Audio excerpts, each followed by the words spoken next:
আপনারা দেখছেন আমার পছন্দের একটি জায়গা, যেখানে আমি সময় পাইলে প্রায়ই আসি। দেখুন কি মনোরম পরিবেশ, অস্থির এক জায়গা। দূর থেকে দেখতে পাচ্ছেন। আসলে দেখুন এই যে কি দেখা যাচ্ছে, ভয়ঙ্কর কি, এটা সম্ভবত কচ্ছপ। দেখুন এই যে দূর থেকে কি দেখা যাচ্ছে, ওই যে মনে হয় যে বরফ গলতেছে। এই যে বহু মানুষের সমাগম।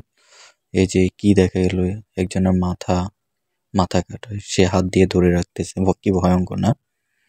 আসলে খুবই অস্থির। এই যে দেখুন, এটা আবার কি? এটা ভূতের সম্ভবত আকৃতি। এই যে আহ, আরো কত কিছু দেখা যাচ্ছে। এই যে মহিলা ভূত, একজন রিক্সায় করে নিচ্ছে দুইটা মহিলা ভূতকে। কি ইন্টারেস্টিং, ঠিক না? তো এভাবে অসংখ্য মানে রূপকথার অনেক কিছু আছে। দেখুন আপনারা, এই যে এখান থেকে কি দেখা যাচ্ছে দেখুন। আসলে